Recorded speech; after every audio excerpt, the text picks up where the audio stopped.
Hi mga karagkarag! Welcome back to my vlog. Isang magandang gabi sa inyong lahat mula dito sa Lasak City. At ito na nga mga karagkarag, ang mga latest na mga pa-ekse, na mga pa-chismis at mga pa-intriga galore na pinag-uusapan ng mga active na mga chismosa sa social media na kung saan kasing sabog ngayon ng ating minupusal distraction look. Dahil pa dito.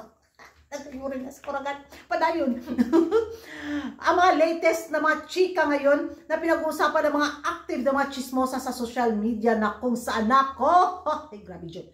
Sa latest post ni Pia Wurtzbach na kung saan hot seat siya ngayon sa mga ibang chismosa na mga beauty pageant lovers dahil daw sa lantaran niyang pagsuporta kay Miss Taguig. Oh. Sa Instagram post kasi ni Pia, andun talaga yung mga picture nila ni Miss Taguig na shinare niya sa kanyang social media account.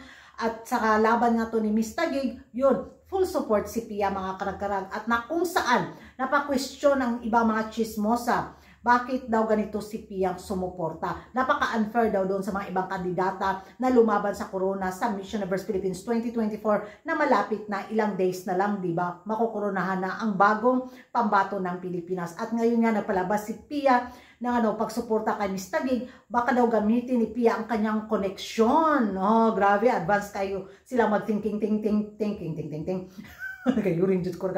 Thinking galore mga karag-karag. At sabi nga nila, paano daw pag si Pia daw yung isa sa mga judge sa darating na Miss Universe Philippines 2024.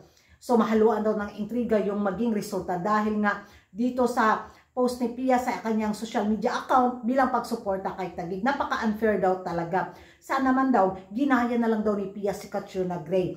Yung pagsuporta binigay niya kay Atisa Manalo, very lang, balansi lang daw ba? Hindi daw gaya nitong kay Pia na talagang, ay, taplak, jud kong taplak.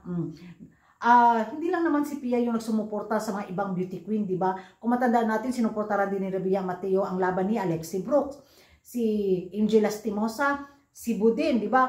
Si Pia, si Taguig, si Catriona Gray, si Atisa, yung ano sila, Queen support queens, di ba? Ganon, tama ba yung English ko? Kung mali, comment down below para matuto si Kuragan, oy.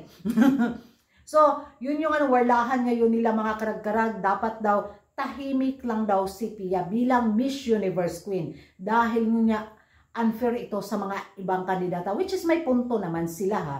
Pero, huwag naman nilang huwag nilang hawakan yung desisyon ni Pia kung sino yung gusto niyang i-post na kandidata.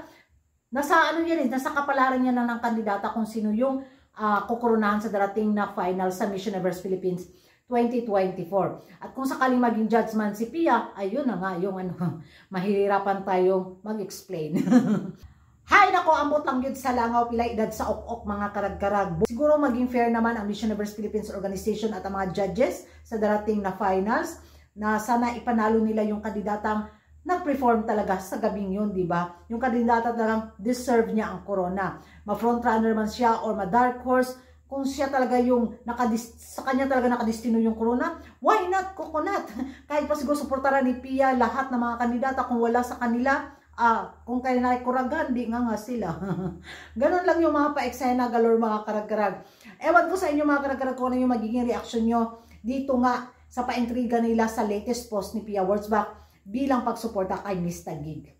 Mag-ingay tayo sa comment section at kung hindi ka pa nakapag-subscribe sa YouTube channel ko, don't forget to like and subscribe. Kuragan Tarag, ang babae lagi nagkakarag. Kayo rin na sa Kuragan. I'll see you in my next vlog. Bye-bye!